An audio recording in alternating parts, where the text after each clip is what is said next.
speaker will have a half hour to present and then also ask for questions at the end. So be thinking of what you'd like to ask Professor Marla Britton Johnson as she talks about an adaptation of Anne Frank.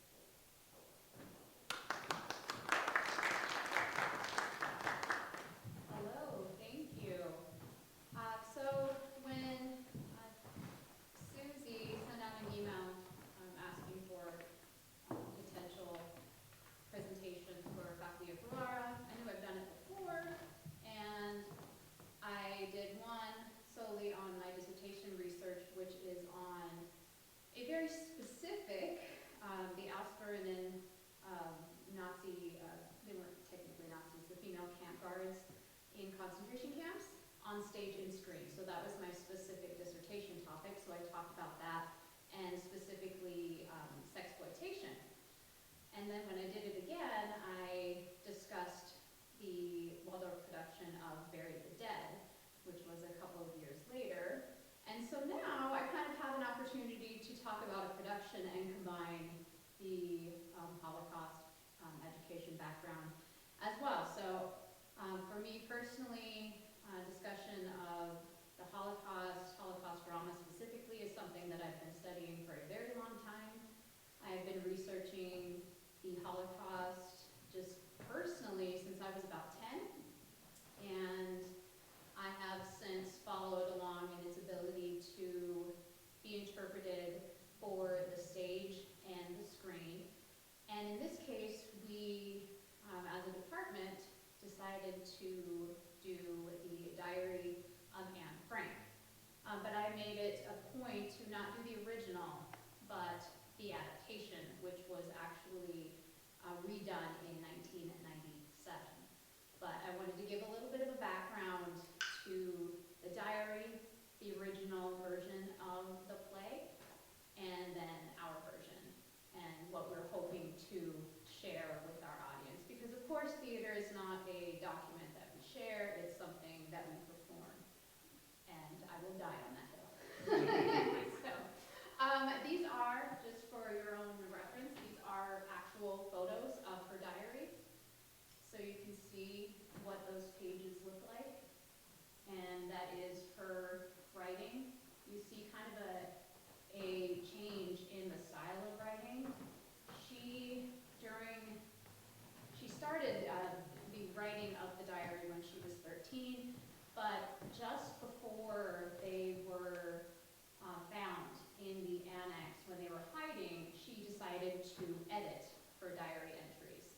And so she revised several of the entries, and so you can see kind of an updated writing style. She's older, and she has a little bit of change of heart for a few situations, including her relationship with her mother and her relationship with Peter, who was a teenage boy in the annex with them. So, this diary in and of itself was a way to transform a young girl, a teenager's thoughts and feelings during her life. And what it's become is kind of a universal symbol of hope. And it essentially has developed into, because the product of the diary is American, has become heavily Americanized over the years and become a symbol of what America represents, less so than what Anne represents. And so that is kind of a back and forth struggle that goes on between the original and why it was written in the first place, and the adaptation that was asked of Wendy Kesselman, and I'll get to that, in 1997. So you have the original that was produced in 1955 up to 1997, where we have some changes in what that represented. So I'll be going through all of that. But let's get to know Anne a little bit. I want to share some photos of Anne, who is arguably one of the most famous faces of the 20th century. And I will share just a few photos of Anne and her family. Of course, the very famous photo in the top left corner is of Anne. The one in the middle is her entire family.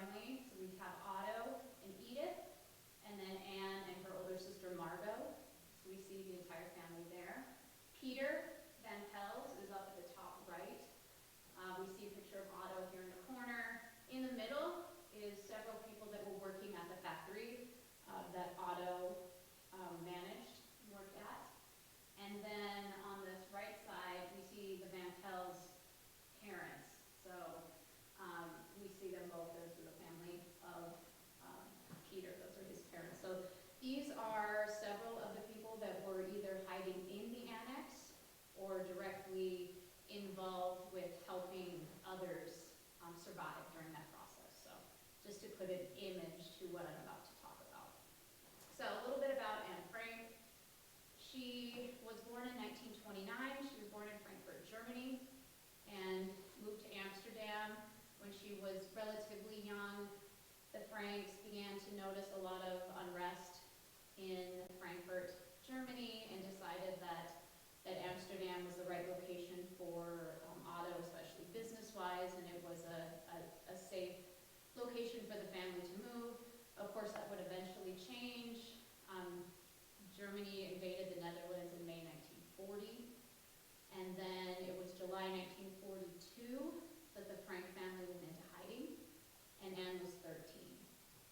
The diary was a gift for her 13th birthday, and so it really represented a moment in her life, a way that she could express herself, share her feelings, you know, a lot of the things that I'm sure a lot of us did as teenagers, to write down some of the emotions and the angst and the worries that you would experience. But of course, her worries began to be much, much different beyond just your everyday panic and angst that you would feel. So by August 1944, they had been discovered. The Nazis moved in, captured them all, sent them off to Westerbork, which was a transit camp. And from the transit camp, they were there for approximately a month, moved on to Auschwitz-Birkenau, so not the Auschwitz where we see Arbeit macht frei, but Auschwitz-Birkenau, which is the larger death camp. And many of which, within that transport, and I'll get to, automatically were sent to be gassed. That family did survive a little bit longer, but unfortunately not a lot. Anne and her older sister Margot were eventually sent to Bergen-Belsen, which was another concentration camp. And it was just those two that were sent there. Everyone else was separated. Of course, when you made it to Auschwitz, families were separated, men and women were separated. They went to separate areas of the camp. And people that were too young, too old, too sick were automatically sent to be gassed. And by that point, they were gassing people on a pretty regular basis. And so we're talking about thousands and thousands of people a day. And Anne died in late February, early March. It was approximately 3 weeks to a month before the camp was liberated. And she died of typhus. And that was a disease that unfortunately ran rampant in that camp and many others. And Margot died about a week prior to Anne passing away. So I'll show you a little bit later, I think I have it, but there is a marker in Bergen-Belsen as a memorial to both Margot and Anne. Of those that were in the transport, actually I think we're going to get to that. Yeah, Otto was the only one that survived of that family in the annex. And it is thanks to Otto's survival and the help of several people that worked with Otto that the diary was saved and kept for Otto to claim after he was liberated in 1945. So this is just a little bit of data in terms of the transport from Westerbork, which their particular transport was one of the last ones that left Westerbork. So that transit camp was nearly liberated as well.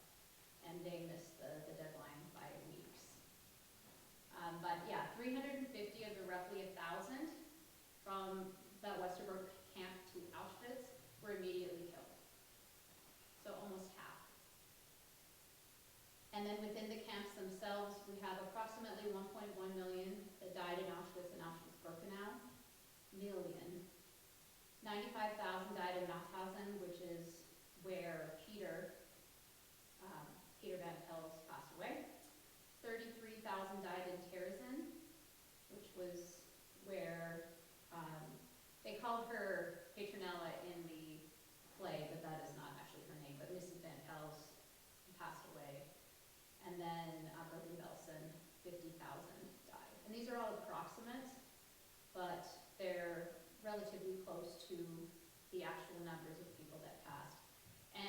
talking people of all shapes and sizes, all ages, all backgrounds, but the majority of those, of course, were Jews. So let's talk about the diary specifically. During the course of being found, or being in the annex, Anne was inspired by an actual radio broadcast. They were lucky enough to have a radio more or less snuck into the annex so they could hear things from the outside world, which was, of course, a huge no-no. You weren't supposed to have a radio, but they did. And one of the radio broadcasts that was heard by Anne was a Dutch leader saying, write down your thoughts, write down what you're experiencing so that it can be used as evidence for the future. And so Anne was greatly inspired by that. She said so in her diary, and that's one of the reasons as well that she decided to do some editing later on, because she wanted to become a writer. That was what she had hoped to do. She would have been 27 years old when the diary of Anne Frank play was published.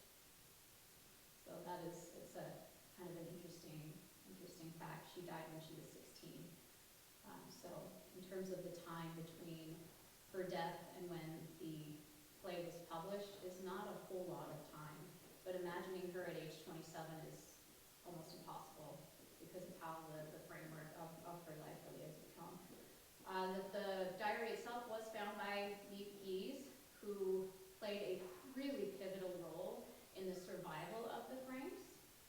And she came to the annex almost every single day with food, with news, with outside resources, library books, things like that, to help keep them going when they were in the annex, knowing that when they were in the annex, you couldn't move much, you couldn't talk, you couldn't make any noise, you couldn't use the bathroom, you couldn't run water for hours and hours at a time, because you have to remember from where the annex is, we had the factory that Otto worked at and managed on the bottom, and then right next to it and up and above was where the annex was. And so any noise that would have been made during their working hours was a giveaway. And so they had to be quiet. Now, if you can imagine doing that for over 2 years, being stuck in a small space with the same people day in, day out, and not having the ability to even look out the window, let alone go outside. And the hours that they were able to roam about and be free was after the workers left. Then they could be somewhat normal, dance, eat, use the bathroom, which is a big one. And there was one bathroom. And so that became a really, really important focus for a lot of the people within the annex as well, of course. So there was that added stressor. And so that was another item that when I was doing some research for the show, it's this idea of stress and what were these characters experiencing and what would it feel like if you were had that weight of life or death, literal life or death on you at all times. And in theater, we like to use the term raise the stakes. That's something we do a lot. The stakes are not high enough. Raise them. Usually it's you're in a romance and you really love him. This is not that important, you know. In this case, it's boom, you're dead. And so trying to get that translated on stage is hard. And as an actor, it's equally hard to say, these are the 7 different emotions that you're feeling right now. Act it, you know? Working with my actors was a part of that process. And so let's talk about the Broadway adaptation a little bit. The original, again, there was actually a original adaptation that was done in 1951, but it was never published. And the main reason that it wasn't published was because the producers of the eventual play felt that the original adaptation was too Jewish. That was what the original writer was told.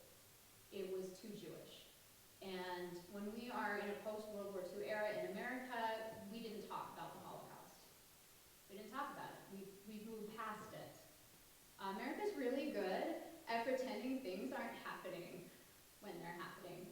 We're fantastic at it, and the Holocaust is a really good example of that. We didn't want to talk about it. And so what ended up happening was, well, we had Goodrich and Hackett, who were husband and wife. They developed a good production, but a production that was more based on the idea that Anne was a symbol of hope against all sorts of tyranny, and not just what she personally faced in the annex as a Jewish girl. The elements of her being Jewish were heavily pulled back. There's just a little bit of mention that she is Jewish in the original. We have a scene on Hanukkah, but more or less that's what they left it at. The play also was really focused in on this idea of hope at the end. That her very, very famous line was, you know, despite everything, I believe that people are good at heart. And the play ended with that line. The adaptation doesn't do that. The adaptation does something a little bit different. And again, it was in 1997. It includes new published sections of the original diary. Of course, when the original diary was produced, it was edited by Otto. There were sections that he felt that weren't either appropriate, were redundant, something that he didn't want to be reflected in his daughter. There was some talk of sexuality that it was pulled, and since the diary was definitely one with the hopes of being given to children to read and for schools to use, then all of the talk about sex and sexuality was heavily, heavily redacted. So this new adaptation includes more of it, and the idea of Jewishness is brought back in. And one of the most important parts was it was cut shorter and condensed in such a way that the focused realities of these experiences were heightened. And it was adapted for a more modern audience, people that didn't want to sit as long to experience the same story, and also for people that may not know the story. And so it took a 2.5-hour play and made it about 1 hour and 45 minutes. Condensed it, but kept the main points. And from a broader perspective, it was changing it from a symbol of hope to an instrument of bearing witness. The end of this particular adaptation has Otto telling you what happened to everyone in the camps. And he doesn't do so gently. He explains what happens to his daughters. He explains that everyone else died, and he's alone.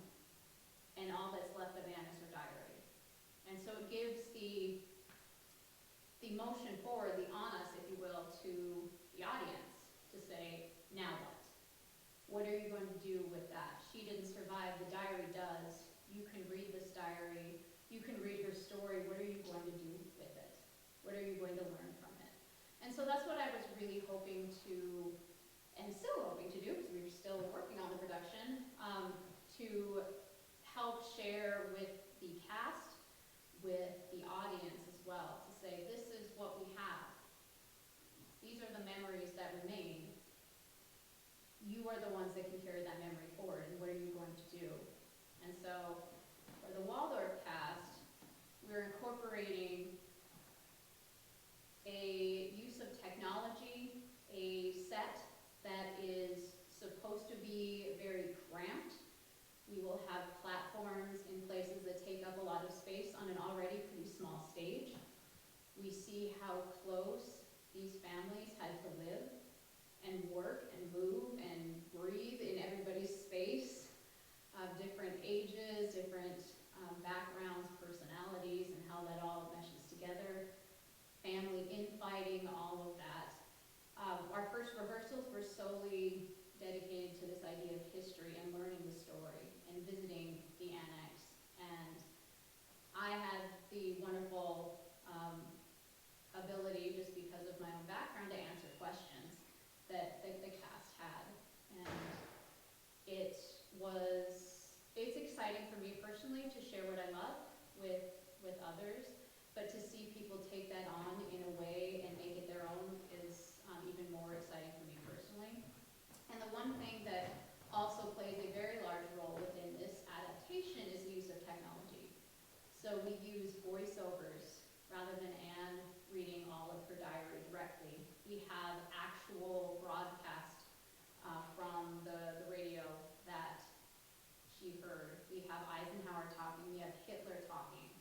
we have those visceral style sounds that help further enhance the production. And the actors that are here and the crew can attest that those sounds are pretty effective. Everybody's shaking your head, yeah. That the sirens, the bombing, the dogs barking, it's intense, and it's supposed to be. Because when you're on stage, it's a matter of life and death for these actors. And they take it on, and trust me when I say that this is not an easy thing to take on. It's heavy, but the actors were very excited to take on a dramatic piece of history and tell the story and continue it forward. I kind of laugh with them to say, well, as far as the research that I have done in the past, the Diary of Anne Frank is very tame. There are lots of pieces of Holocaust drama out there that are very difficult to process through, very difficult to perform, but the idea is that they still need to be performed because, as I've said before, unfortunately, it's still relevant. The story is still relevant. And as long as it's still relevant, we have to keep telling the story. So I hope that everyone comes out to see the production. We open next Wednesday through Saturday. I know actors are raising their eyebrows like, what? Yes, and we will be heading off to rehearsal here in not too long. So thank you very much. Are there any questions? I have one. Yeah. I know there were outside pressures you described with the first try at performing this. How do you reconcile looking back? I felt shocked when you said they ended it with a happy note, like maybe things will turn out okay. How do we look at that today, knowing the whole story? Yeah, well, first, there are lots of people that don't know the story, so it's like the several people that only read the first half of Romeo and Juliet and think that everything's good, you know? No, that's not what happens. Some people finding out that she dies, she doesn't make it, is pretty shocking. And I think that's one thing that the original, while it does state that the family doesn't make it, you're not left with that, and I don't want to say it's forgotten, but it's made not as important as the fact that she died. And in this adaptation, it's a little darker. I mean, that's just the reality of it. I think it's facing the accuracies of Anne's death and her mother's death and her sister and others in that camp. And that's important for me personally. I've told this story several times, but I traveled to Auschwitz-Birkenau with a survivor of Auschwitz-Birkenau. And I remember going to the places where she told me this was where I last saw my mom and my baby brother. And very viscerally remember her saying, I asked a guard one day where my family was, and she pointed to the sky and said, there they are. You see that ash coming down. And that was the world that she lived in. But she survived, and she had this element of forgiveness about her that was so important. She said that I do forgive. I won't forget, but I forgive. I don't forgive for them, I forgive for me. And so she was able to take her story and move it and create it into something. Anne was never given that chance. And that's what we need to remember. Yeah. So how do you think your experiences like that and all of your scholarly work that you've done have informed you in this production for someone who might say, yeah, I really want to do this, but, and, you know,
it off, shake it off. We are in a play. And yeah, it's not easy to be put in those shoes, and the actors should be admired as a result of that. How familiar were your actors with the Holocaust and with Diary of Anne Frank? For the most part, most people at least knew of the Diary of Anne Frank. There were a lot of questions, though, that I got, and I was happy to answer about, were there people in hiding that did survive? The answer is yes. What was the experience like in these camps? I showed pictures, some of which that I took personally, of the gas chambers, of the barracks. We watched a video. The Anne Frank house has a website, and you can actually go in there and tour do a virtual tour of the annex, but there's also some video diaries that they created relatively recently of, what it might be like for Anne if she did a video log and was experiencing some of these things. So we watched that, and yeah, they came with a decent amount of knowledge, so I don't think anyone came with none, but it was, I think, hopefully this process brought more so that we can continue telling her story, which is what she would have wanted, to be perfectly honest. So. What was your first encounter with Anne Frank? I read it. I believe I was about 8 when I read the Diary of Anne Frank. I don't know if I really put much weight into it other than reading it. There's also a diary from a girl that survived Sarajevo, and I remember reading her diary as well. But really, when I was 10, and the reason I say 10 is because that's when Schindler's List came out, and my father thought it was important that I saw that movie, and to say it was impactful is really mild. But yeah. And I will say, my daughter is 9, and she has the Diary of Anne Frank now, the copy that I read actually. So. Yes. How do you feel about the idea of this being some people's first introduction properly to the Holocaust? I have a professor who's telling me about how she's bringing her daughter, who has barely just started learning anything, and I've told you about some classmates I have that are my age, in college, who didn't really know anything at all. Well, I think because of the adaptation of what it does, that it is a nice, shallow step into the pool of the Holocaust, where you learn the realities, but don't learn so much that it just becomes way too heavy. Maybe someday we'll do some of those plays. Maybe someday. But I think, well, the fact that the Holocaust education is not mandated across the United States, it's just not. There's less than half of the schools in the nation are required to know about the Holocaust. I know Iowa is one of them that is. They learn it in middle school, I believe. But it's not true across the board. And unfortunately, it's that idea of those that don't learn from the past are doomed to repeat it, and we see it. We see it. And it's unfortunate, but maybe this is a glimmer of hope to perform it, to show it, and give them at least something.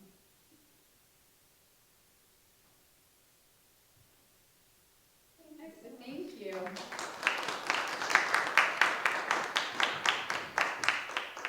We'll have a few minutes to set up for the next presentation, so you're welcome to stand up, get something to drink or eat.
chemistry project. Any questions? All right. Thank you, Dr. Palki, and good evening, everybody. Yes, so this research was conducted in AMS lab at the Iowa State University last summer. And I was a visiting faculty fellow there for the summer. And two of the students, Devin and Candy, were down there with me working for the summer. It was an intense summer, but it was good to work there in the national lab.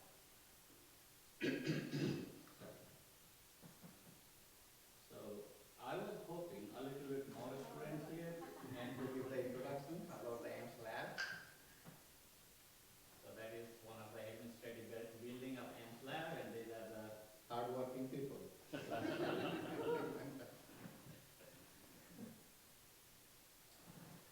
So AMS lab is a home of the chemistry Nobel laureate there, and it was founded 1947, so they have a pretty big annual budget. FYI for the president also. And it is not very far from here, okay? It is 1.5 hours drive down south to Ames. And that national lab is one of the unique national labs. So we have USF-17, DOE, Department of Energy, funded national lab.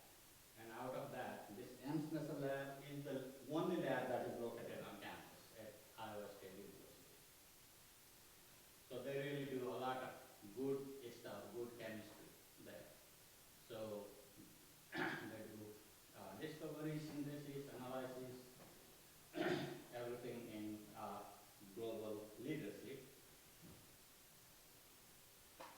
And of course, they contribute toward the fundamental science and applied research, which ultimately leads to different technological advances and leads to the national economic competitiveness and enhanced national security. So they have, again, the highest level of the research facility we have. And we are actually fortunate enough to have close by them. It is almost commutable distance. We cannot commute every day, but every weekend I was here when I was living in France. And they actually support, they have a good outreach program. So schools like us, like small schools which do not have really high-end research facility, they invite faculty and students for their advanced research. So in the AMS lab, we try to work on the catalyst development in several of the chemical reactions. So before I actually talk about the catalyst development, I want to give you some insight. So this talk has been here like a month, it is not going away, so I'm sorry about that. So catalysts are really important in chemical reactions, so they increase or decrease the chemical reaction, and they are used in every aspect of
was that big cyclic molecule. You can see different nitrogens there. So that is one of the organic molecules. Okay, it has nitrogen, 4 nitrogens, makes a cyclic ring, and other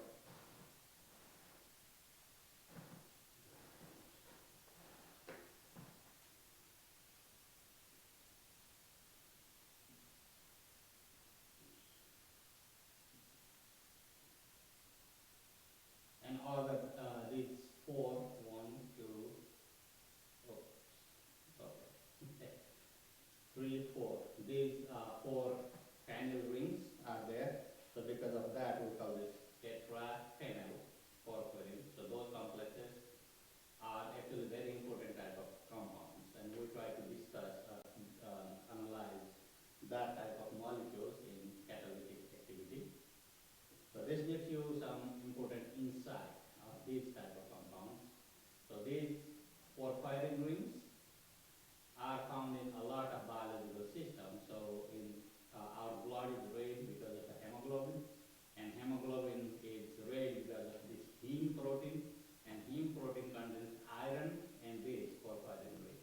So the same ring with the iron metal. So we call that metal porphyrin complex.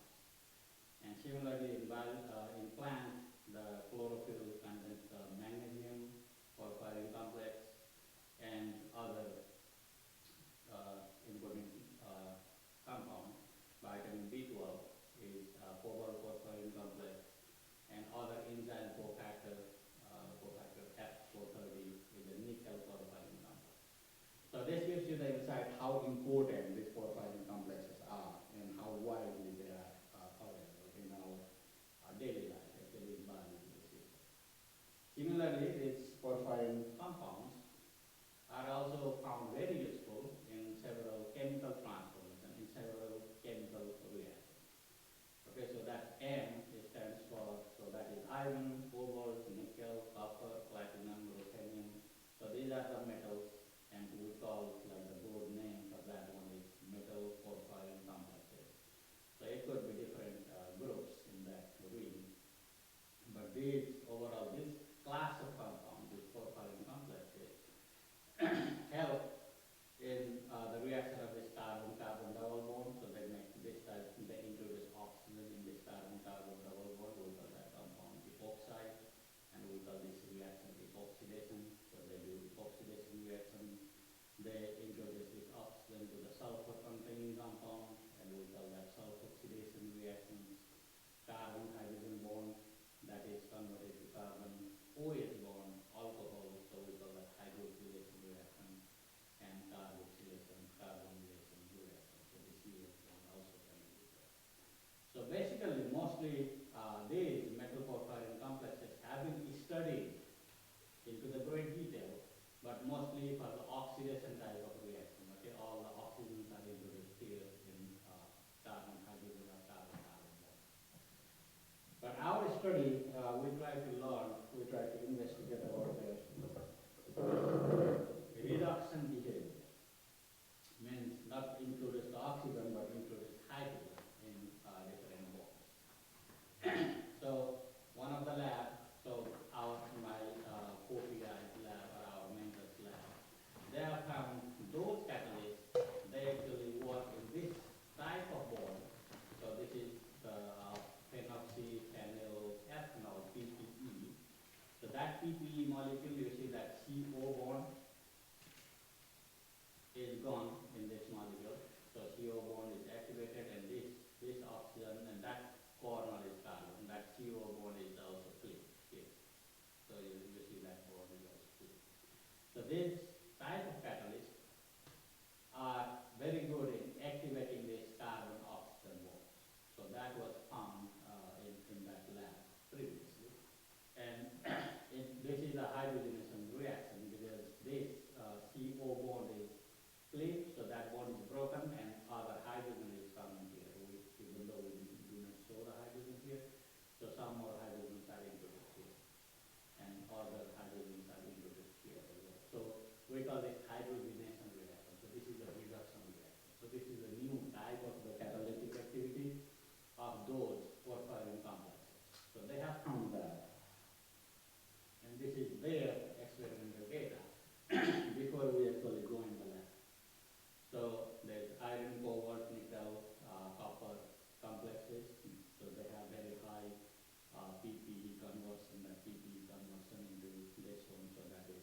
ethylbenzene. So here you see the conversion rate from there to like over 80%, 90% conversion to this is phenol and that is the ethylbenzene. So 90% conversion we see in 16 hours with just 5 milligrams of the catalyst. And you can see that very high percentage, very high concentration of hydrogen, 20 bar pressure and 230 degrees Celsius. So it is very strong reaction condition, 230 degrees Celsius with a very high pressure of hydrogen.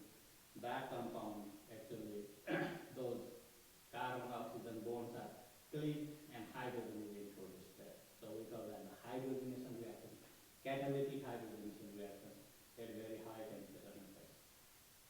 So again, as I mentioned, these catalysts, those catalysts were used for oxidation reactions before. Now they found out, you know what, at different reaction conditions we can use them for hydrogenation, for the reduction reaction as well. So that was the new type of reaction they found out. And we try to investigate a little bit further on what they have already found out in transfer hydrogenation. So I'll mention that a little bit later. So to study that,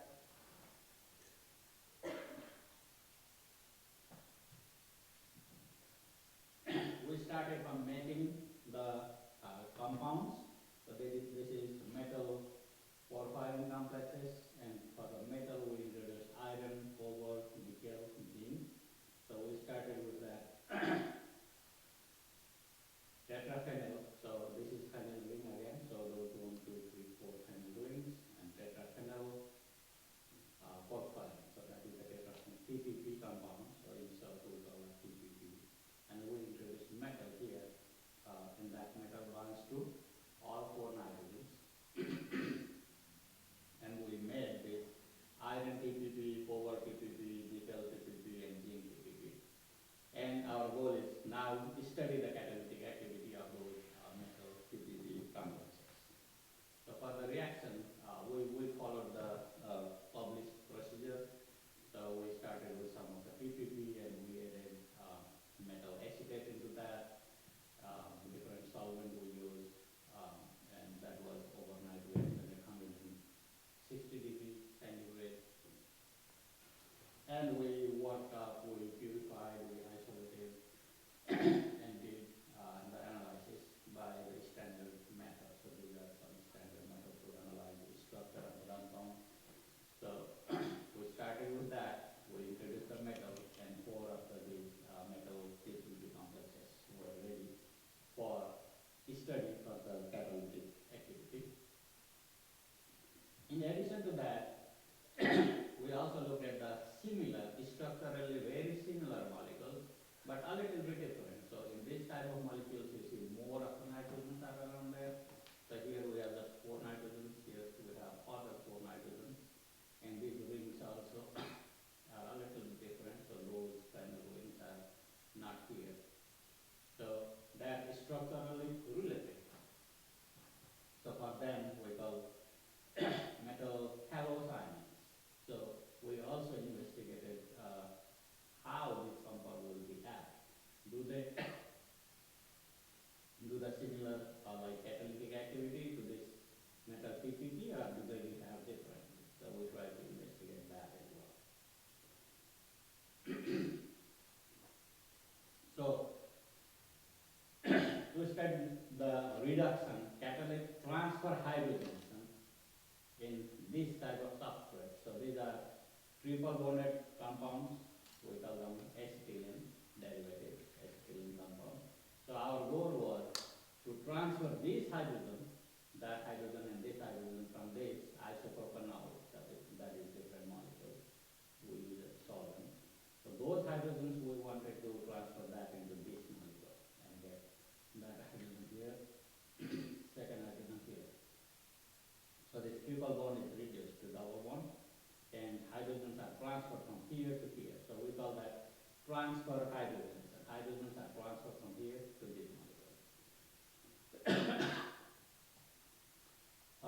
So that is one of the model substrate we use, and that X could be just the hydrogen or another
different reaction conditions. So 8 times 2 times 6 is like over 100 reactions we did to investigate, to find out what is the best reaction condition to do that transfer hydrogenation reaction. So we are trying to figure out the optimal condition for the hydrogen transfer from solvent to the molecule.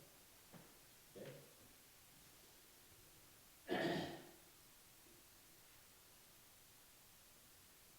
But unfortunately, what happened? None of these reaction conditions were really working well. Okay, so again, our goal was to transfer those hydrogens into here, but we didn't really get the expected product. So all those 100 different reactions were kind of failed. Well, we didn't really fail, but we learned that it doesn't work in that condition. So we investigated another substrate now. We tried the benzaldehyde, so the second type of substrate, and again, our goal is to transfer those hydrogens into here. We utilized similar reaction conditions, but we changed something. So what we did was, in the previous set of those 100 reactions, we had used I got that in another slide. We had used, actually, let me go back here.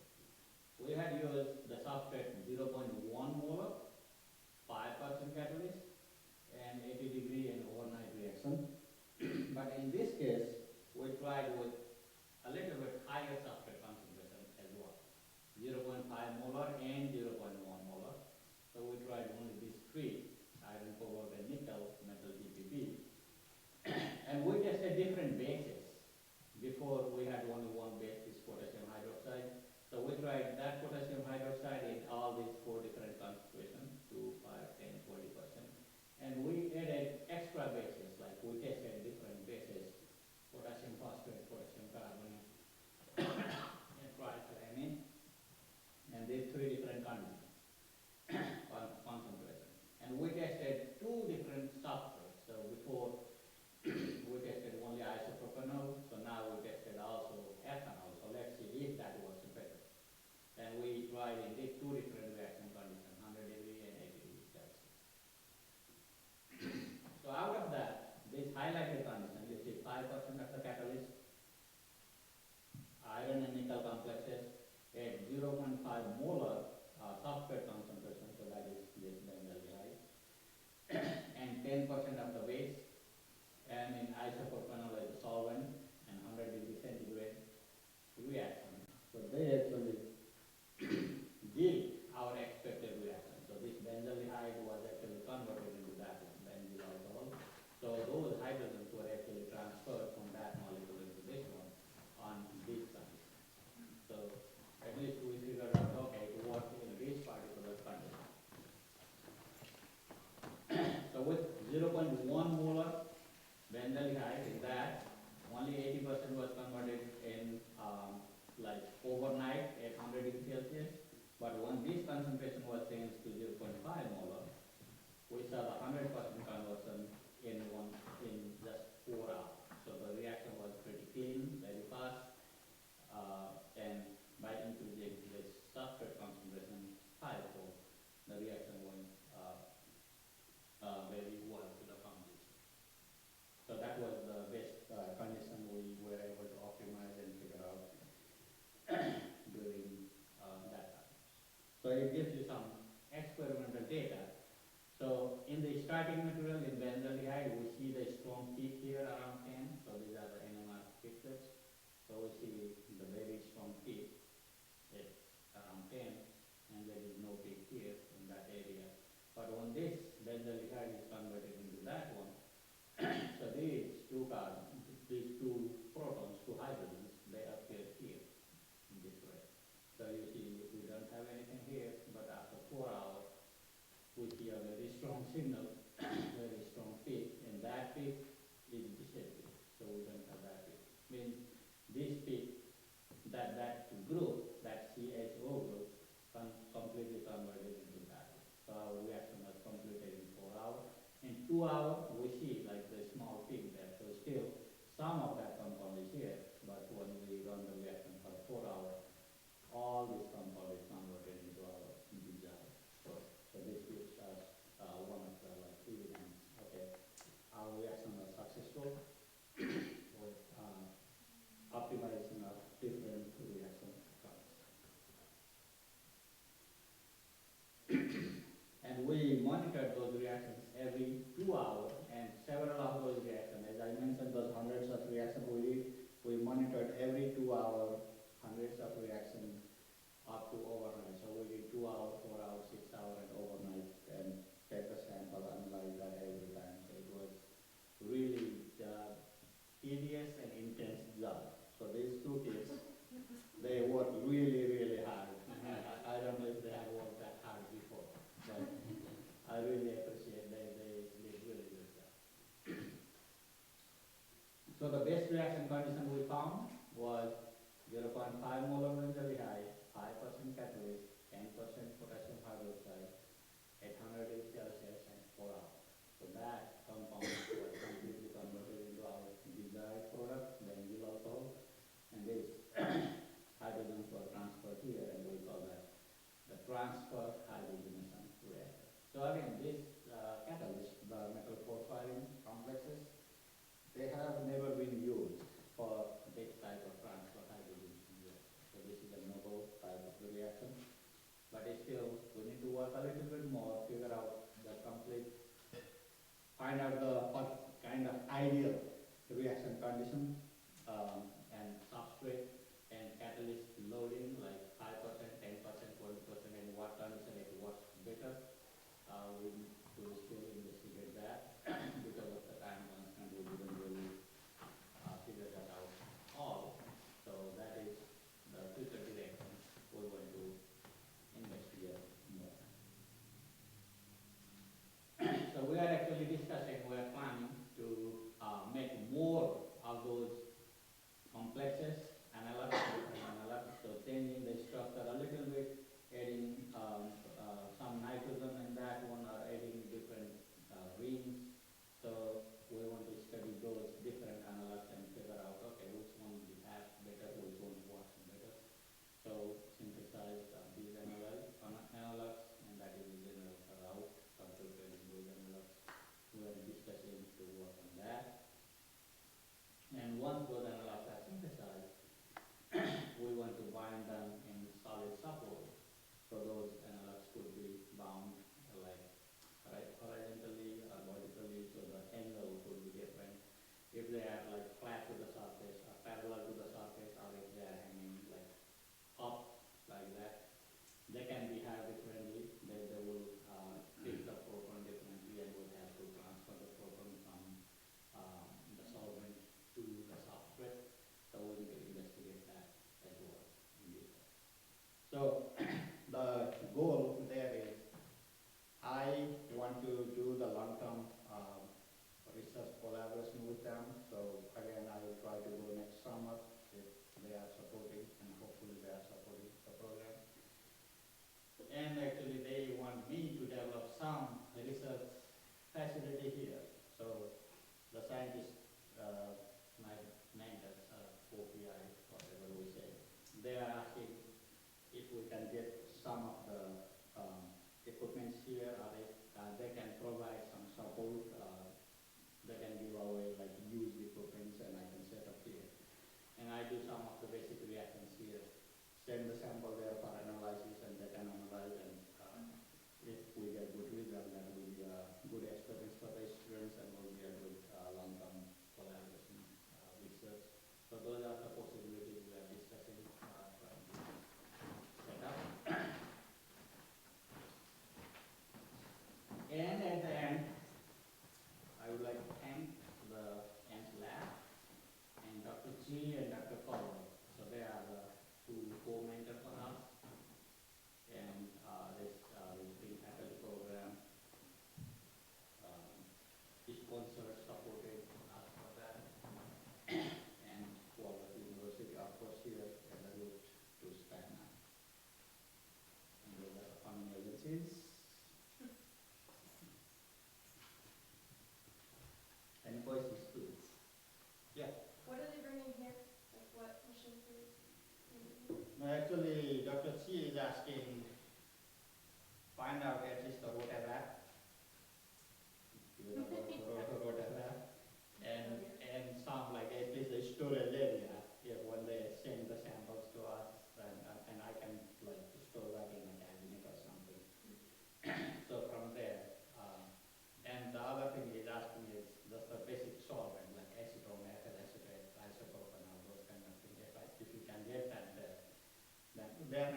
that out, I'm not sure.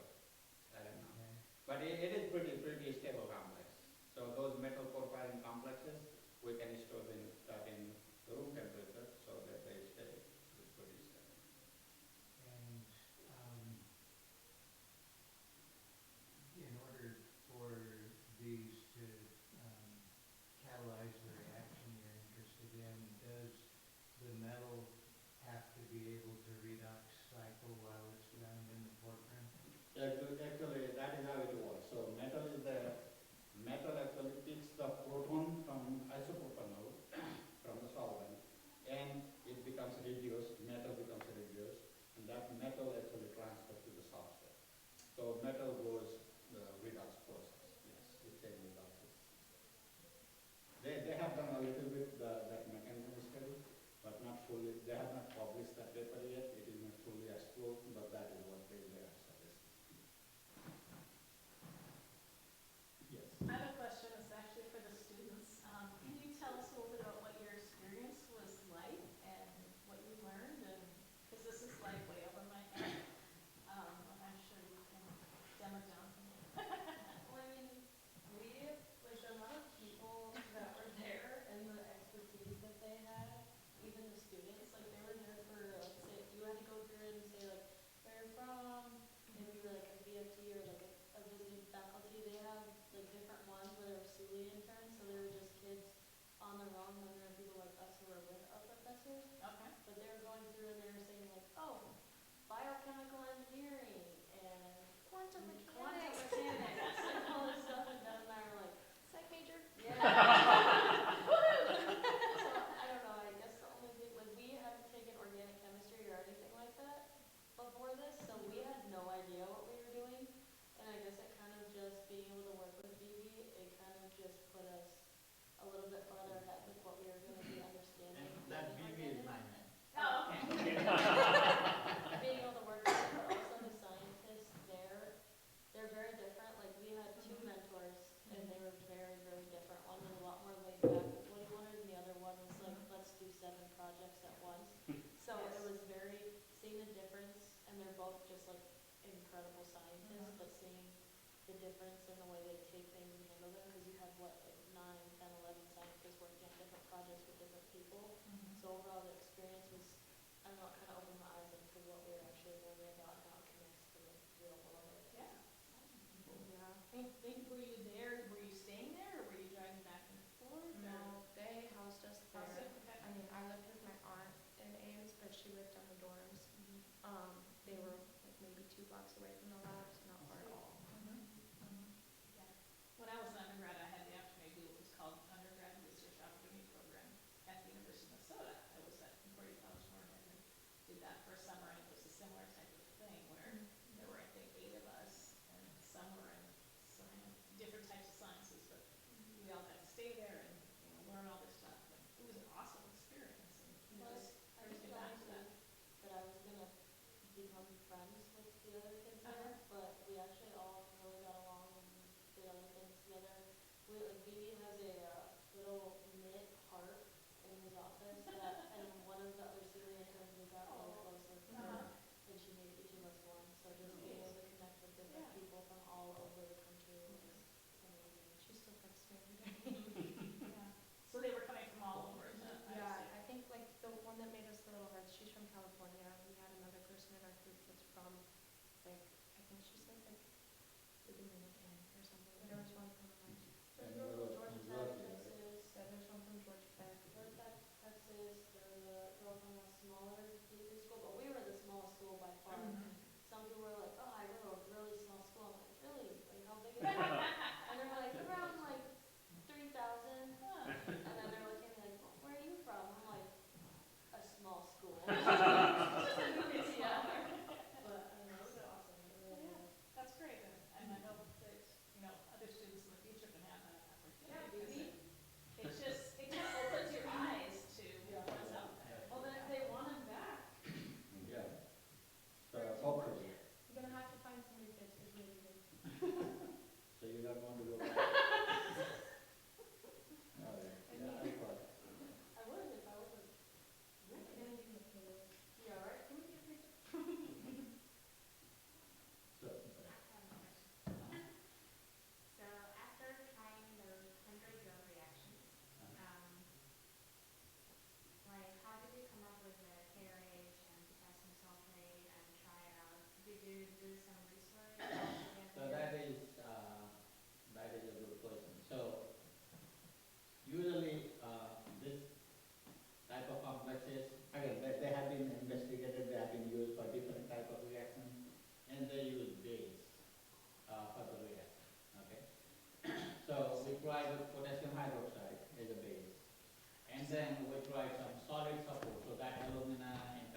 which one has better solid support, alumina or titanium.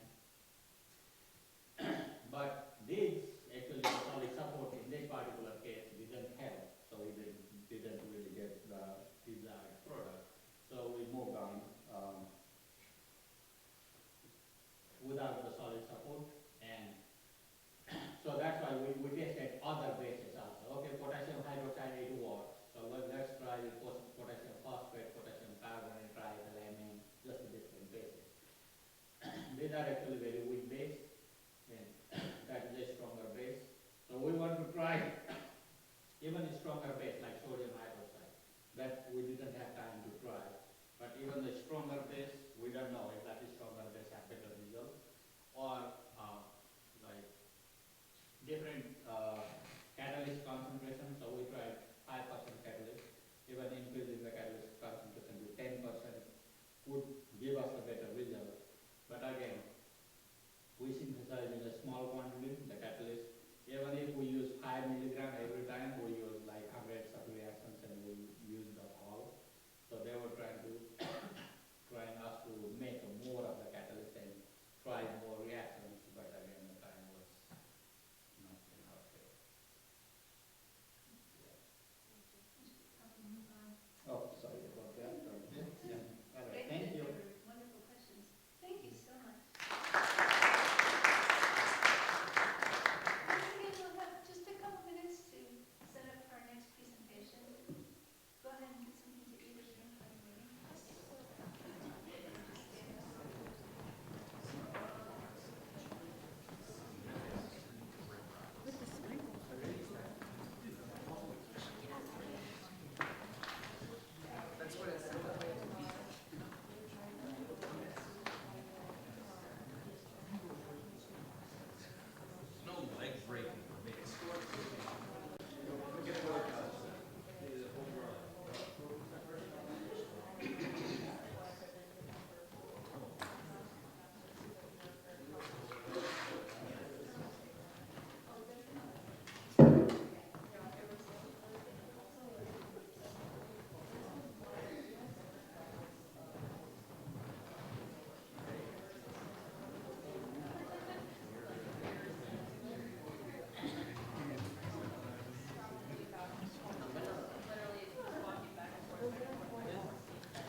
my students, I have a sign-in sheet in the back. Make sure you sign in, so you get your extra credit. You guys already signed? Bullshit. The only reason why my students are here is for the extra credit.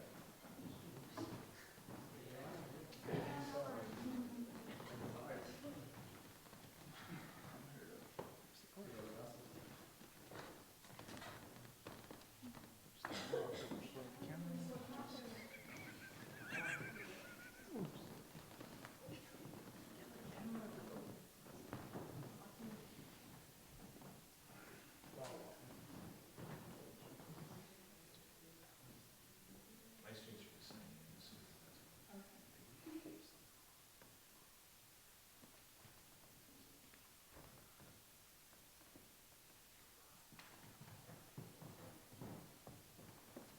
Wave to my parents, they're watching from home.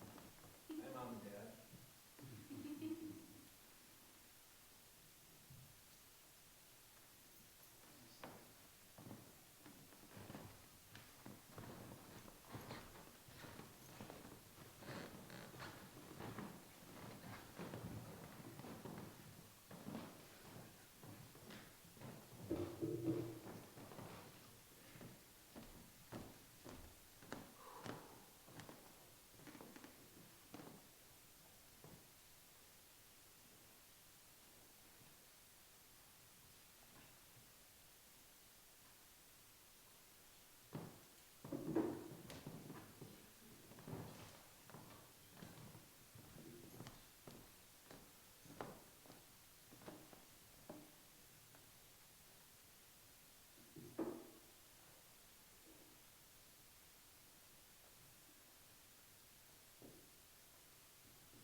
Thank you for coming for our third and final speech tonight by Dr.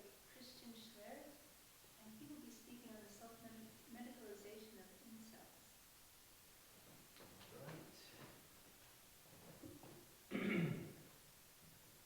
So, this is my second time presenting about incels. And as Professor Swears asked me, he's like, what's the angle this time?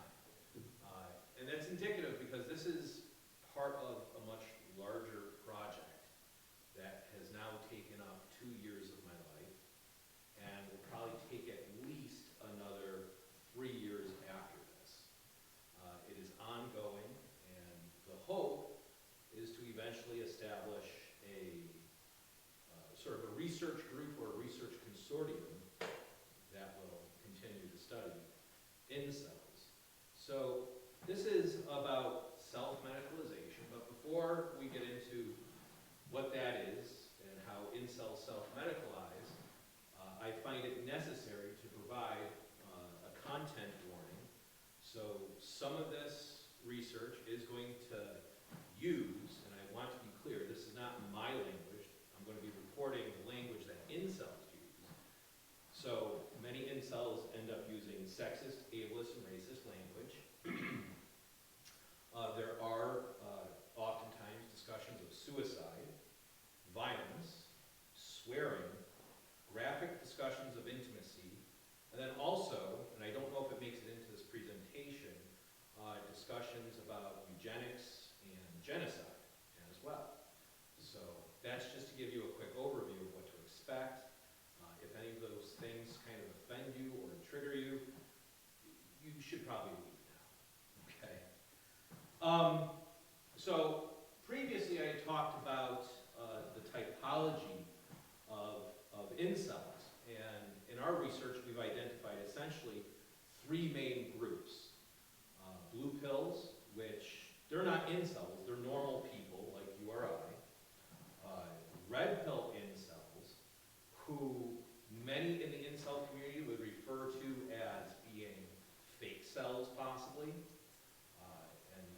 distinction between them and the next group is red pill incels still maintain hope that they can get a girlfriend, or to use their language, get laid, or something like that.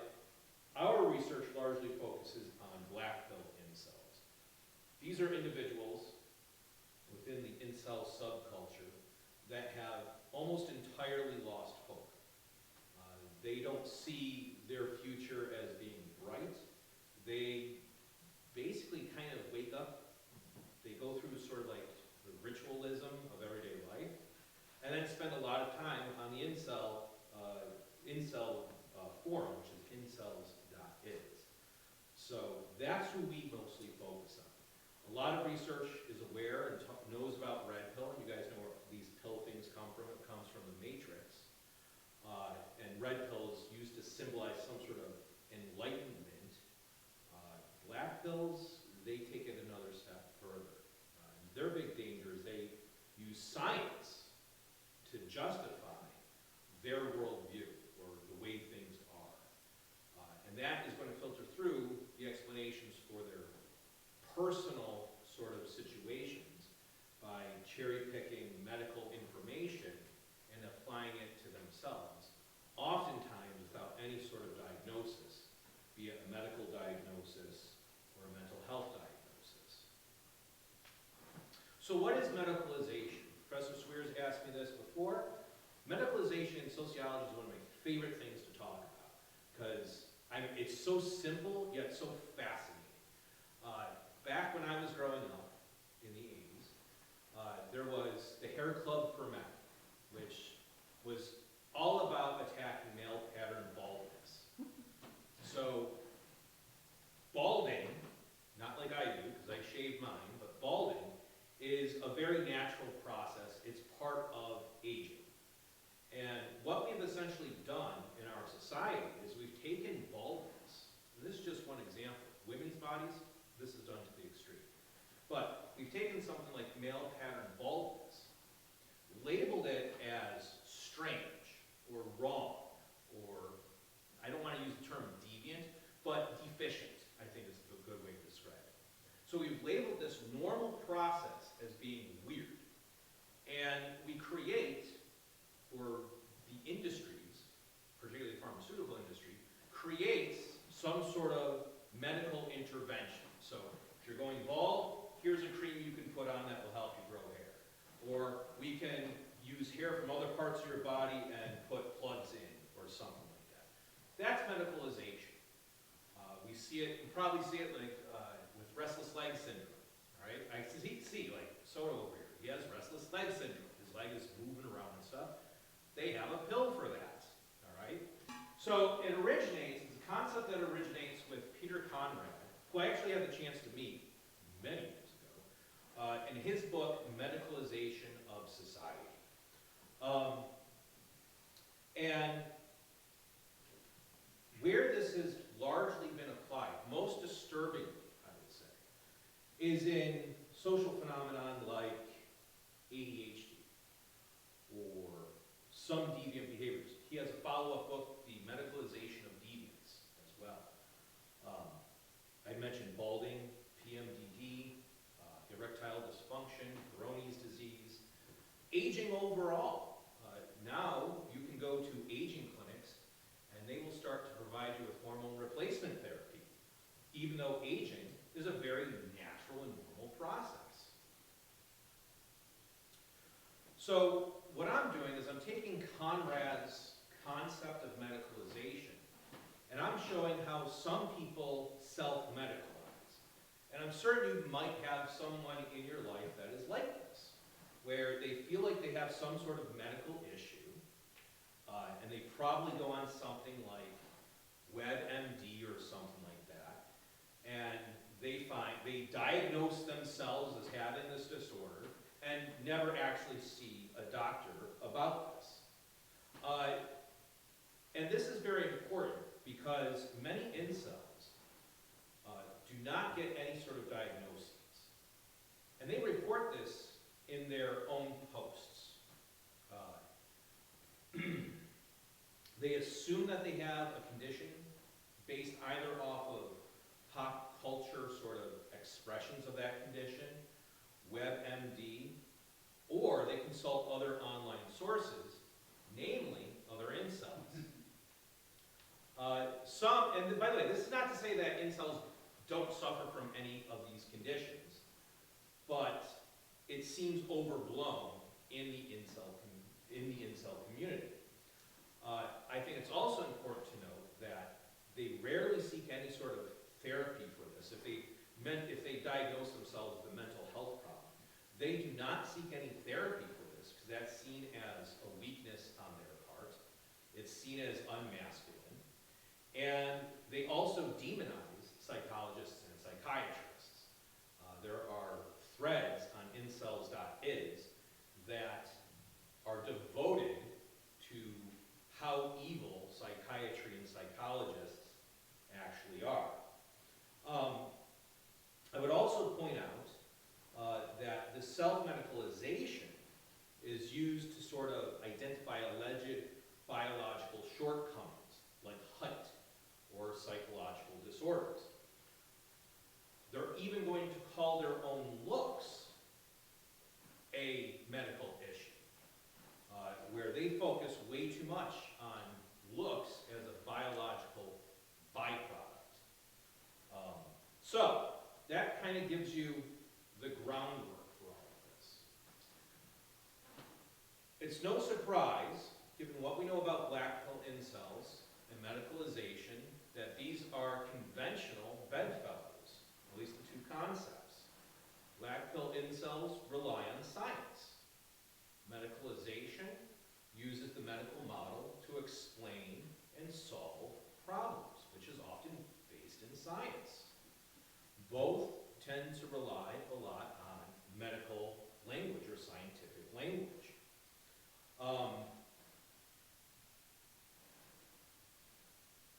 And this is even so when their own problems are not necessarily biological in nature. These are oftentimes behavioral issues that they refuse to change. That's why the topic of this is using science or medicine to justify their misogynistic worldview. One incel wrote, actual, and this is in quotes, actual run-of-the-mill psychiatrists, well, actual run-of-the-mill psychiatrist is the enemy, unfortunately. They want to find some serious mental illness that they can medicate to death instead of dealing with underlying issues if you, the problem, is your stupid PhD mother. All right? So that's coming from the incels themselves. Just to give you an idea of how they view medical professionals, particularly those involved in behaviors and mental health. So what were our methods? Those of you who've seen this before, this is a little bit of review. The data is entirely drawn from incels.is, which is currently the online gathering spot for incels worldwide. It's an open, like you guys can go, don't go there, okay? But you guys can go there and see the stuff for yourself. There are lots of posts. They archive everything. There's a frequently asked questions page. There's a wiki page that's associated with all this. And we started out, just myself and a couple of research assistants, started off trying to just copy and paste all of the forums by hand, and that was going to take years. So instead, technology is great. We used money to purchase a web scraping service called Octoparse, which you can program it, and all it does is it copies and pastes all the forums and all the responses and puts it into an Excel sheet for you. And then we go and we take those forums and responses, convert it into Word documents, and we use that as our data for our and this is qualitative research. As this is part of a team effort, I'm just one of several people who have worked on this. I might be the head though. We also engage in a lot of cross-coding. So if I go and I code one of these forums and look for particular keywords or themes, I have other researchers go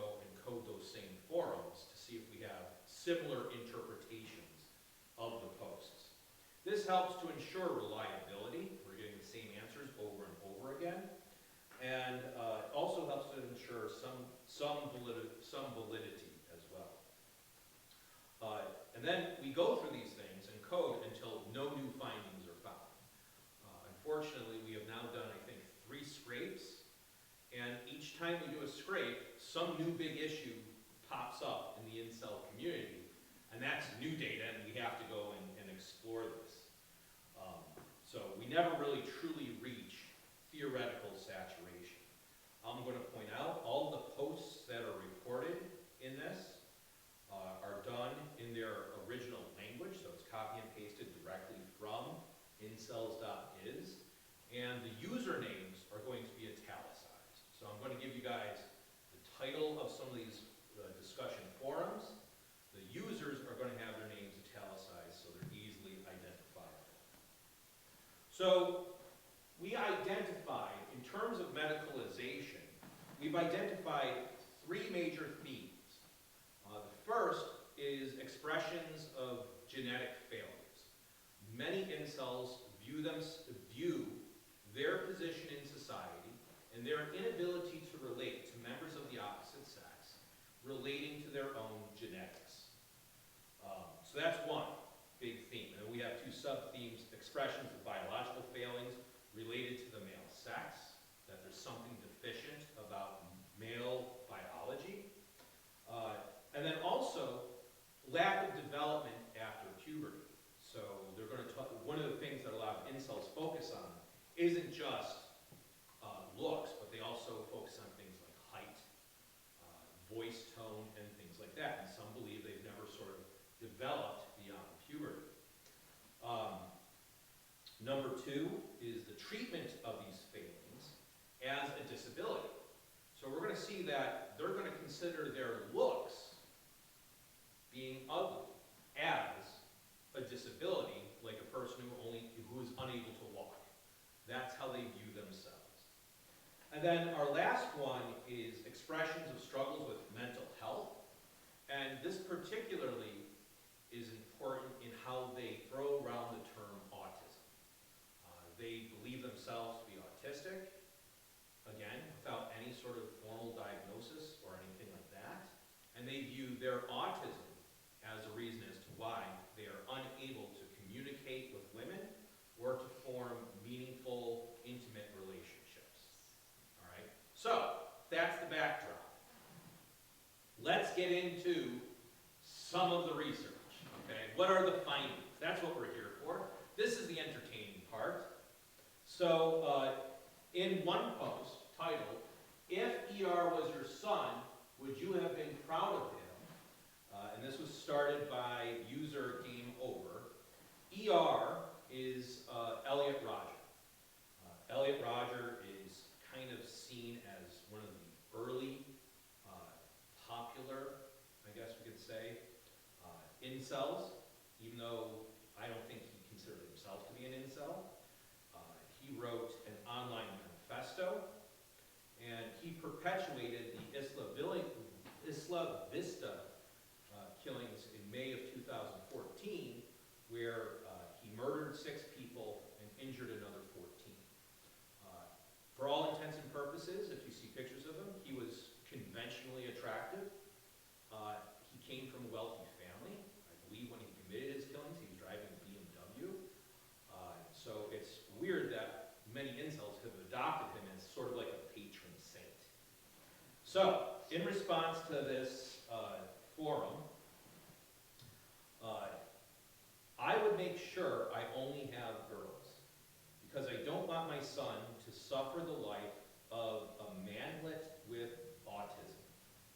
And that comes from user Serpent's Reign. Another person in this same forum: "We are incel because our parents with inferior genetics mated and gave life to an abomination. Our extinction is the only natural thing to happen." And that comes from Wisteria Murderer. And then finally, "It's just your genes that decide your fate. Environment may play a part too, but that's it. Afterwards, your life has been predetermined."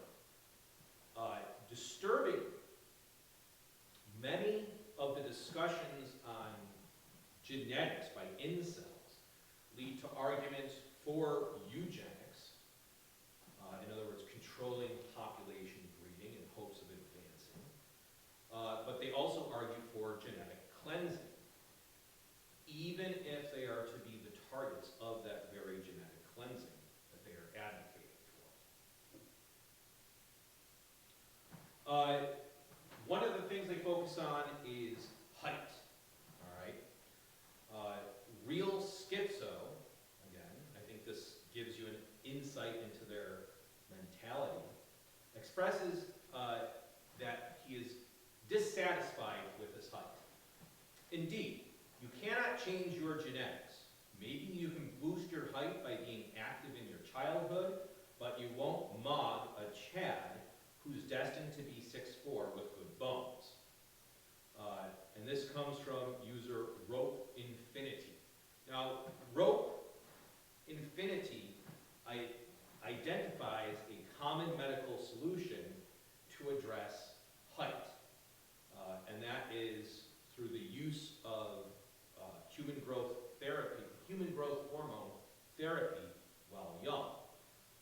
Other incels have referenced getting height extension surgery, which is a very painful surgery that involves the breaking of bones, and it is a slow recovery process. They break bones, add spacers, heal, and then repeat the process until the desired height is achieved.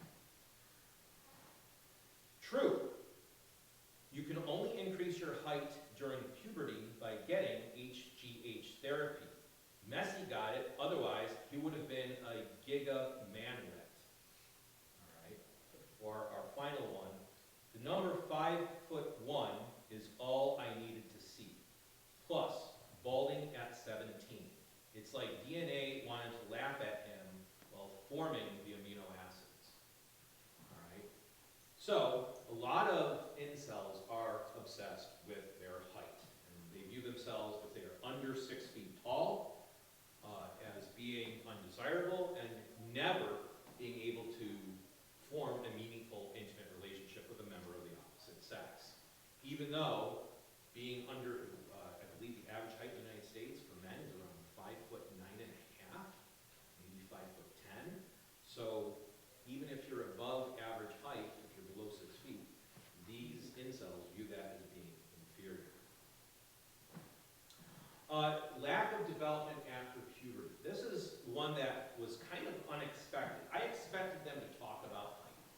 Preliminary analysis led me to believe that they were going to focus a lot on genetics.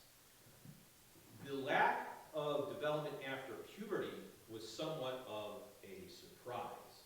So, Real Schizo again. He actually starts a post this time called The Cope I Live With. And he starts it with this following soliloquy. I was even a bigger subhuman as a child, and I had those delusions inside my head that once I hit puberty, I'd look better and become really tall. Little did I know that my face would barely change, at least for the better, and I probably grew only 12 centimeters. But I was certain that once I hit puberty, I would look stunning and pretty. I've always known how ugly my face and subhuman height was, even back then. I was looking forward to see myself as a grown person, just to get my dreams crushed once I reached adulthood and matured. I used to rant to my mother, complaining how ugly I was, and she told me that eventually I will mature and become a beautiful, desirable man, but that never happened. User Rope Infinity responded to Real Schizo's post with another victim of the ugly duckling story. That small little fairy tale that we're taught when we're younger. Basically this, it's okay, you'll grow up to, you may be an ugly duckling now, you'll grow up to be a beautiful swan. Rope Infinity says this is all false. And this is a common expression of this stuff throughout the incel community. Real Schizo further explained, I legit thought that I'd become a Chad, but I remained ugly, an ugly toddler cell with small hands and deformed fingers. Thank you, God.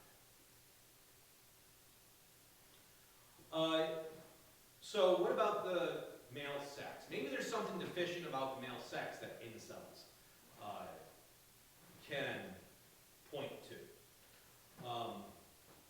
In a post titled, "Is Becoming Obsessed with Freud's Normal?" Freud is short for female humanoid. Scorpion Beach writes, "Yes, man's biology." Oh no, sorry, he doesn't write this. This was in a post that he started. I blame myself as the user. "Yes, man's biology predestines him to become a simp, slave, cuck. So yes, it's normal, but it should be avoided." So many incels attribute their failings and their becoming involuntary celibates simply because of their biological sex, and stemming from the myth that women have it easy and men have it hard when it comes to dating and sex.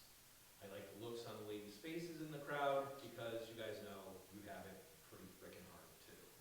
So, but they view that the fact that they are males, they were supposed to be obsessed with women and obsessed with sex, and this obsession is what leads them into inceldom.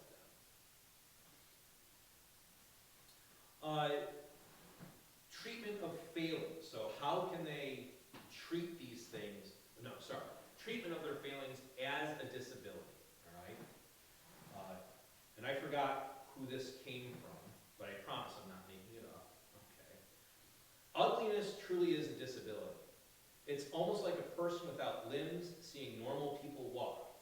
Of course, for them, it's not special at all, just something they do without thinking twice about it. But for the cripple, it's all they wish they can do. This is, oh, there it is, retardinator from "It's very hard for me to accept my fate."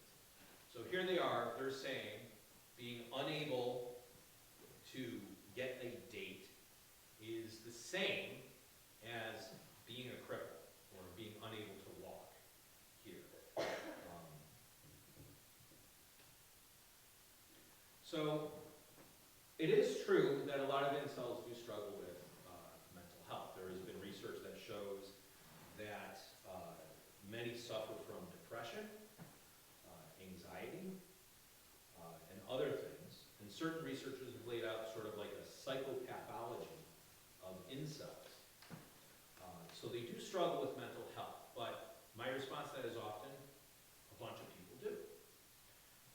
They just refuse to seek out treatment for this. So in a post, "Is Becoming Obsessed with Freud's Normal?" So this post again. "Reason I have quit school 3 times in a row is because I have extreme social anxiety, and it's very painful to be in the same classroom with other people, especially with hot Freud's around." So here's a user who is basically saying, "I can't go to school because the women distract me. And that causes me anxiety, and that's why I've dropped out 3 times." All right. Here's another one from a post called "Worked All Day Alone with a Stacy." Stacy is considered an attractive female. "I'm physically and mentally drained. Yeah, I had to try and force it a lot through, though otherwise it would have been an agonizing silence all day, and I would want to rope." Rope means to kill yourself.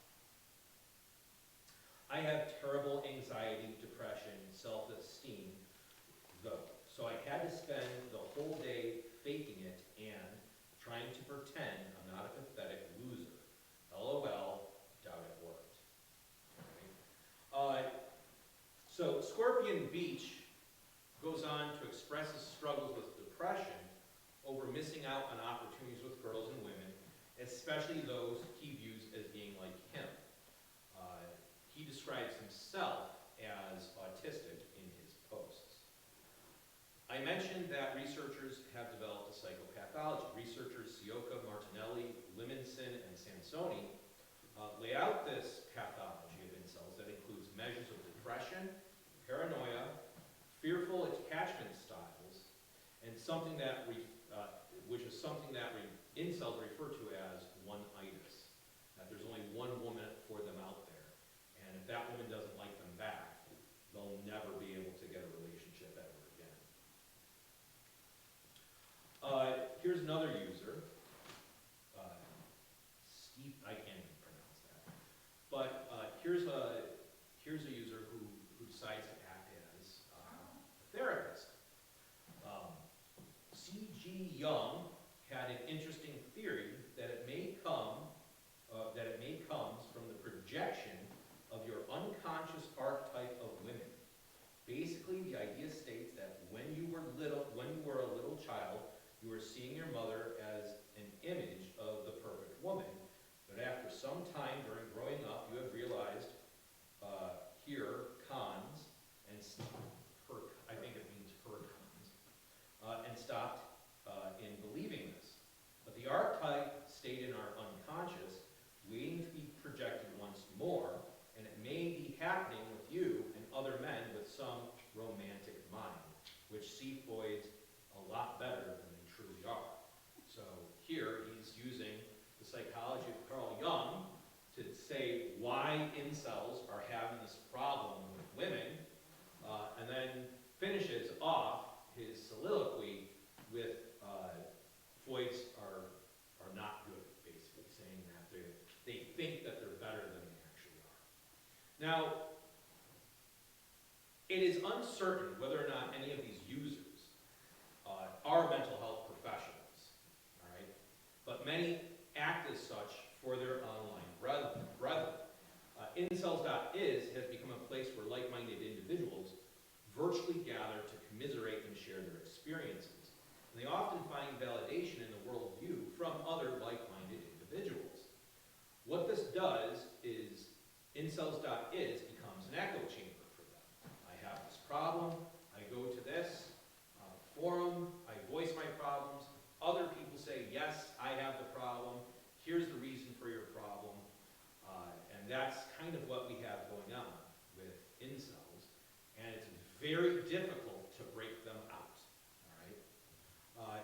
The use of scientific language or the reference to legitimate psychologists, psychiatrists, or other scientists helps facilitate incels' descent into being black pill incels, is what ends up happening. What about the obsession with autism, all right? Deleted user. So this is a user, when we see deleted user, that's not actually their name. They are someone who has left the incels.is forum for some reason. It could be that they have decided to exit inceldom, which I am currently, I've actually read papers on this as well. I'm reviewing an article on this. It is also possible that they may have wrote or killed themselves as well. Those posts sometimes come up. So, who knows what happened to this deleted user, but they, referring to his family, take pity on my autistic ass, but I think slowly they are becoming aware of the black pill, though my mother still asks me to have access to my dating apps so she can change the pictures and ask girls on coffee dates. All right? So here's a user who I'm assuming he is probably a minor, whose mother insists on having access to his phone and realizes my little boy is having problems, and she's trying to intervene by showing, hey, this is what girls really want to see in a dating profile. Fat Link. Unbelievably brutal autism pill. I've never been diagnosed, but his recollection of his childhood was reminiscent to mine.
this is sort of how they use that science to justify their worldview. They don't view it as a problem with their own behaviors or their own beliefs. Instead, they attribute this to external factors or factors outside of their control, like genetics and biology. So, what's the conclusion here? I don't have much of it. Because this is an ongoing project. It continues. We are currently in the process of writing a book, or an edited book. I'm always trying to solicit chapters. I was at a conference this past weekend where I did have people come up and say, I'm really interested in your stuff. Are you still looking for people to contribute? I was like, yes. Handed them my card. Who knows if they'll reach out. Yeah, that's the conclusion. So now I guess I'll open it up for questions. And I think this is the shortest I've ever been at one of these. Jack, Mr. Goss. Do you believe there's any sort of treatment for, I don't know how in-depth you've looked into that aspect of it, but have you looked into an aspect of treatment of this, quote, self-diagnosed mental illness that incel? So, I haven't really looked at the treatment of self-diagnosis, right? Because the internet has put all this information at our fingertips. Problem is, we don't teach internet literacy that well. So I think that's one thing to start with. But I have looked into treating incels, getting them out of the incelosphere, as we like to call it, or getting them out of inceling. That's actually how this project originally started.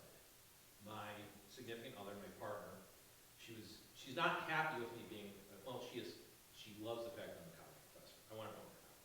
But her friends have always told her, oh, honey, you're dating a sociologist. He's never going to make any money. And that's true. So there's always trying to look for some sort of side hustle, side angle. And she said, you know what, Christian? You are so good at online dating. I was. Don't know about that anymore. But you're so good with online dating and communicating with young men, you should look at starting like an incel rehabilitation program. So that was sort of the start of this. There are already, though, incel rehabilitation programs out there. There's actually a book written by, I want to say Van Brunt, and I forgot the other guy's name, that is called Understanding and Treating Incels. And they actually have a treatment program in their book. So I have looked into it. I'm not a psychologist, though, so it's really not my thing. Kind of a follow-up, how long has this kind of incelosphere been around? I know probably since the internet started, but... So the term incel has existed since, I think, 1994. And it was actually coined by a woman and it was, I forgot her name, but it was she had started a blog, essentially, and a website that detailed her experiences in having trouble dating. And she was the one who called herself an involuntary celibate. So she created this website for other people to gather and commiserate. But then, what we now call the manosphere has sort of taken it over, and it's existed in places like Facebook and Reddit, but Reddit has essentially quarantined incel subreddits, so you can't join them and people can't post to them anymore. And because of that quarantining, same thing with Facebook, they have largely moved to their own sort of social media platform, which is incels.is. But it has moved around a couple of times. Every time it gets shut down, the owners of it basically find another server and change the website name. Any other questions? No, the kids are all tired. A lot of delusions going on. Lots of delusions. Oh my goodness. Yes. Shared delusional disorders. This and this is just a small Wow. sampling of the work. We have published so far 2 papers off of this. Not this subject, but we've done one on social death, where incels view themselves as being socially dead, which is a specific term that sociologists have in the medical profession to describe where medical practitioners, when they're dealing with someone who is terminally ill, they basically go into this process that they are socially dead. Well, incels view themselves as being socially dead. So that was one. And then we've also done a great job sort of ferreting out the different types of incels. Before, most researchers focused on red pill incels. We were the ones who introduced the concept of black pill incels to academia, I would say. But we've also, my big thing as a sociologist is to try to find the social pushes as to why these men and boys come to identify as incel. And that is a big paper that we're hoping to complete in the very near future. Yes? What are some of the reasons that you might have in mind of why they came to believe that? Oh my gosh. Did we record last year's?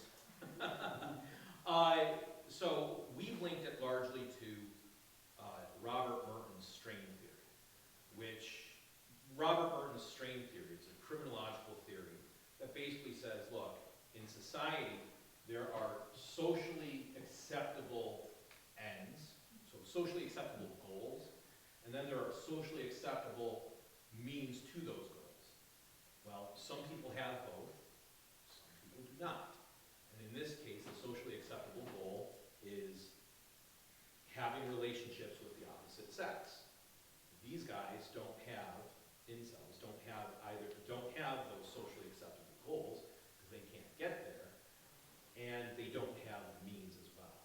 So a lot of them are what we would describe as ritualists. They go through their everyday lives, and it's just a ritual with no end game. Or we call them retreatists, where they have actually pulled away from general society and have retreated into the comfort of the incelosphere on incels.is. So those have been sort of the sociological reasons as to why. There are others, but that's been so far from our research the two main ones. Professor Swears. I want for the students, because as you know, when you spoke last year, this was brand new to me. I had never heard of such a thing. Was this new for anybody else? Okay. I've seen a lot of stuff like this, just Okay. kind of floating around the internet, like, very like surface level stuff. This was way more in depth, but I've seen a lot of people like post stuff similar to, like, a lot of the terminology is familiar. Okay. And ladies, I'm certain you might have encountered one or two in the wild in your dating endeavors. Any other questions? Yes? My understanding is that, when you talk about people who are so young, like obviously someone's like minor and ends up in that mindset, is that often because of just like social normalities and social expectations? So why are the young boys getting involved in this? Yeah. I think that has to do with what are the social expectations to have normative relationships with members of the opposite sex.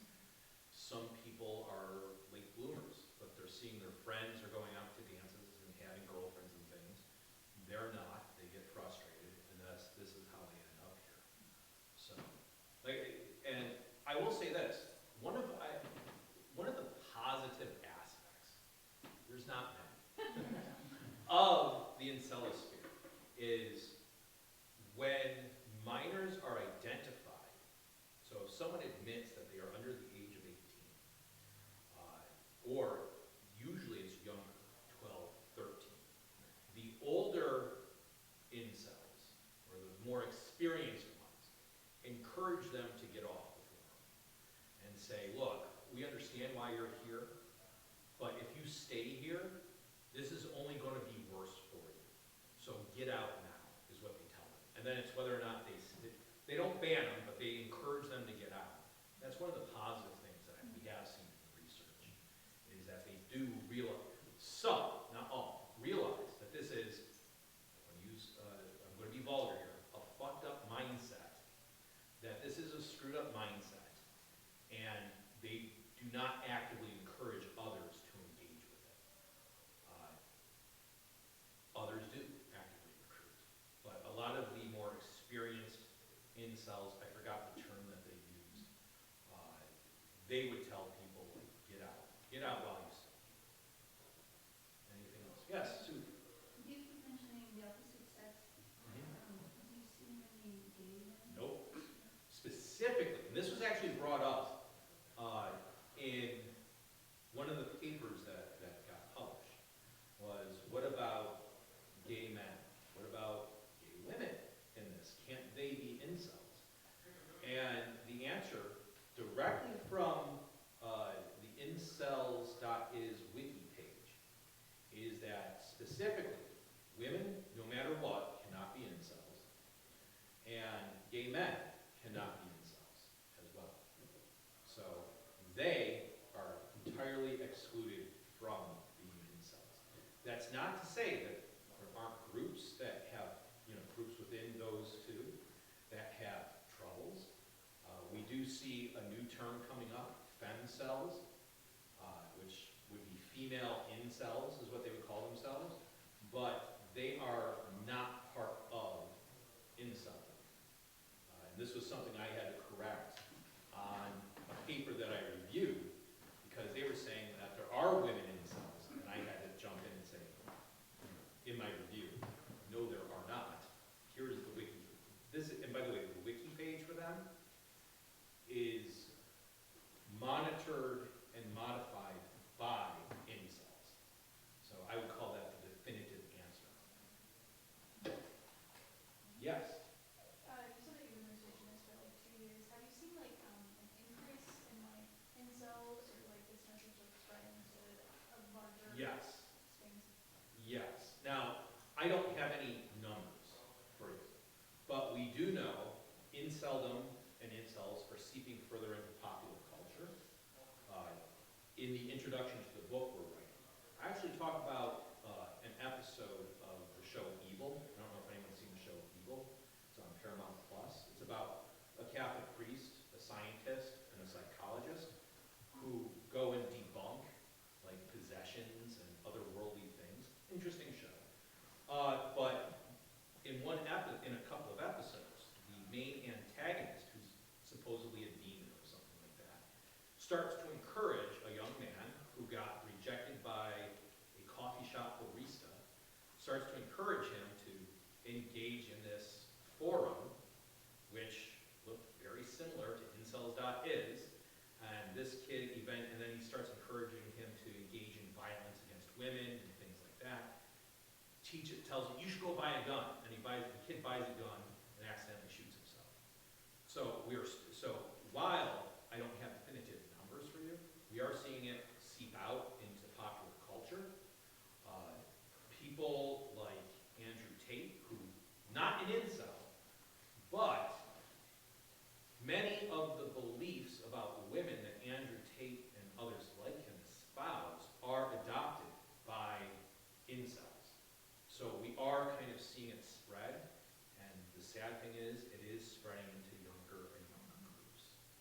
So I don't have numbers, but I have my fingers on the pulse, if you will. Any other questions? No? Well, Thank you very much. thank you. I promise, the next time I present, it will not be about incels. But I'm not